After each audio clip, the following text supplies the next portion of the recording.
और आप पुण्यात्माओं के ऊपर रहम है, मेहर है कि आपको मनुष्य जन्म, और ऊपर से आपके लिए इतना भरसक प्रयत्न प्रभु करा रहा है कि ताकि आप परमात्मा को पहचान सकें और अपने लोक में जा सको। यहाँ असंग जन्म हो गए दुर्गति कराते हैं। अब कति क्लियर हो गया कि रजगुण ब्रह्मा है, सतगुण विष्णु, तमगुण शिव। थोड़ा सा और क्लियर करते हैं, क्योंकि आगे जो प्रसंग चलेगा वो इतना कुणियन जितना कड़वा होगा कि बगैर या थोड़ी सी खांड मिलाए बिना इसने खाया नहीं जा सकता, सुने भी नहीं गा कोई। तो इसमें थोड़ी सी बूरा मिलाई जाएगी, यानी तत्व इन सदग्रंथों को पहले दिखा करके और फिर ये सच्चाई बताई जाएगी कि ब्रह्मा विष्णु महेश के पुजारियों की को क्या संज्ञा दी है पवित्र गीता जी। ये देखिएगा श्रीमद् देवी भागवत, जिसमें संस्कृत भी साथ है।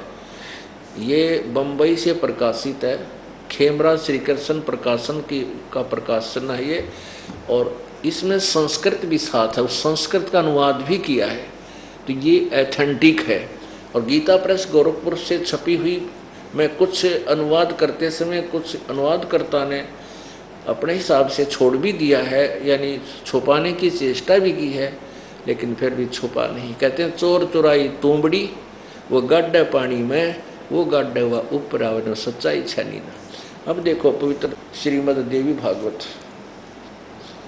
हिंदी टीका सहित, ये देखो श्रीमद् देवी भागवतम भाषा सभाष टीकम समातम, श्री खेमराज श्री कृष्ण दास प्रकाशन बम्बई 4। अब तीसरे सकंद पर आए, ये देखिएगा। अथ श्रीमद् देवी भागवते भाषा टीका युक्ते तृतीय सकंद प्रारंभते, और इसमें ये है प्रश्न नंबर 11, और यहाँ पर है तृतीय सकंद है अध्याय 5, और इसमें ये देखना अध्याय 5 का और श्लोक नंबर 8। हे माता, शंकर भगवान कह रहे हैं, हे माता, यदि आप हमारे ऊपर सदा दयायुक्त हो तो हमको तमोगुण में किस प्रकार प्रदान किया है? ब्रह्मा रजोगुण और हरि सतगुण युक्त किए हैं। आगे देखो, अब ये आपने हिंदी पढ़ा, अब संस्कृत देखिए। ये 7वां श्लोक समाप्त हुआ, ये 8वां प्रारंभ होता है इसी की संस्कृत। यदि दया धर्मना न सदाम्बिके कथम अहम विहित च, अहम माने मैं, यदि आप हमारे ऊपर दयायुक्त हैं तो किस प्रकार, अहम माने मैं शंकर, विहित च तमोगुण, मुझे तमोगुण क्यों बनाया? कमल जय, कमल से उत्पन्न होने वाले ब्रह्मा को रजोगुण संभव, रजोगुण क्यों बनाया? और सुहित सुविहित किमो सतोगुण हरि, और विष्णु को आपने सतोगुण क्यों बना दिया? इति सिद्धम रजगुण ब्रह्मा सतगुण विष्णु तमगुण शिव जी। अब ये और कंसेप्ट कति क्लियर हो गया, इन्होंने अपने मुंह तक कह दिया कि हमें क्यों ऐसा बनाया। और ये ऊपर भी उन्होंने बता रखा कि आप ही के तीनों गुणों से हम उत्पन्न हुए, मैं तमोगुणी लीला करता हूँ। अब श्रीमद् भगवत गीता इसके 7वें अध्याय के आपको 5-6 श्लोक सुनाएंगे। इससे पता चलेगा कि हम जो पूजा किया करते थे वो कितनी अच्छी थी या ठीक थी या गलत थी, जिससे हम अपना जीवन व्यर्थ कर रहे थे। ये देखिएगा,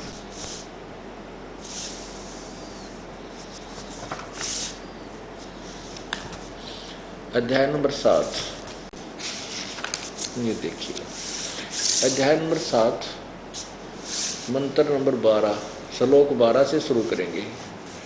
और भी जो सतोगुण से उत्पन्न होने वाले भाव हैं, जो रजोगुण से तथा तमोगुण से होने वाले भाव हैं, उन सबको तू मुझसे होने वाले हैं ऐसा जान, परंतु वास्तव में उनमें मैं और वे मुझ में नहीं हैं। गीता ज्ञान दाता कौन है? ये काल है, ज्योति निरंजन है, इसको ब्रह्म भी कहते हैं, ब्रह्म। और जो गीता जी के अध्याय नंबर 11 के श्लोक नंबर 32 में कहता मैं काल हूँ, और सबको खाने के लिए अब प्रकट हुआ हूँ। भगवान श्री कृष्ण जी ने ना तो पहले कदे कहा मैं काल हूँ। काल जब भगवान श्री कृष्ण के शरीर से निकल गया महाभारत वाला जो नाश करा के, ना उसके बाद श्री कृष्ण ने कभी कहा मैं काल हूँ और मैं ईब खाने के लिए आया हूँ, प्रकट हुआ हूँ, प्रवृत्त हुआ हूँ। क्योंकि श्री कृष्ण जी तो पहले ही विद्वान थे श्री अर्जुन जी के साथ। तो इसी सिद्ध है कि श्री कृष्ण जी के अंदर काल बोला था, वो भी प्रमाणित करेंगे। अभी 5 दिन इसलिए ये समागम रखा जाता है प्रभु के प्रकट आगमन दिवस पर, कि एक तो इसमें छुट्टी हो जाती, छोटे छोटे बच्चों की भी, सब माता पिता फ्री हो जाते हैं। और ये बालक जो है ना, ये ज़्यादा दृढ़ होते हैं। हम छोटे छोटे थे, जो कोई भगवान की कथा सुनाता था वो आज तक याद है, चाहे वो किसी प्रकार की थी।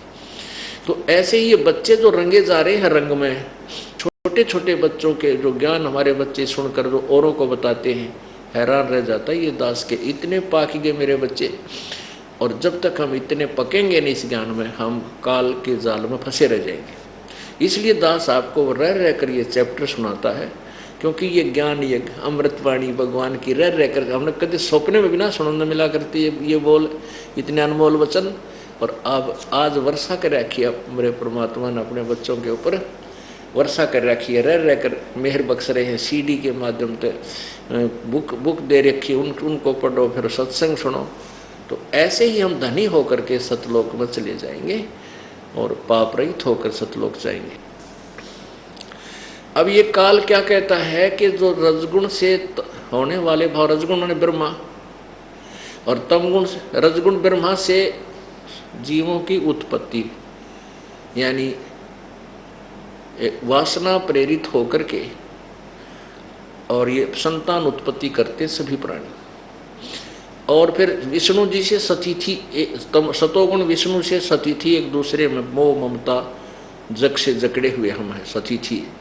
और तमोगुण शंकर से जो संहार हो रहा है, इसका मुख्य कारण मैं हूँ, काल बोलता है। क्योंकि काल भगवान इस ब्रह्म को, ब्रह्मा विष्णु महेश के पिता को 1 लाख मानव शरीरधारी प्राणियों का नित आहार करने का, प्रतिदिन आहार करने का श्राप लगा हुआ है। उस श्रापवश ये ना तो अपने पुत्रों को सही वेद बताता, ब्रह्मा विष्णु महेश को पता नहीं हमारा पिता कौन है। और उसी के पाने के लिए, ब्रह्म के पाने के लिए इन्होंने बहुत 12-12 हजार तक, कई हजार वर्षों तक समाधियां लगाई, लेकिन ब्रह्म प्राप्ति नहीं हुई। क्योंकि इन्होंने वेदों अनुसार साधना की, 4 वेदों अनुसार।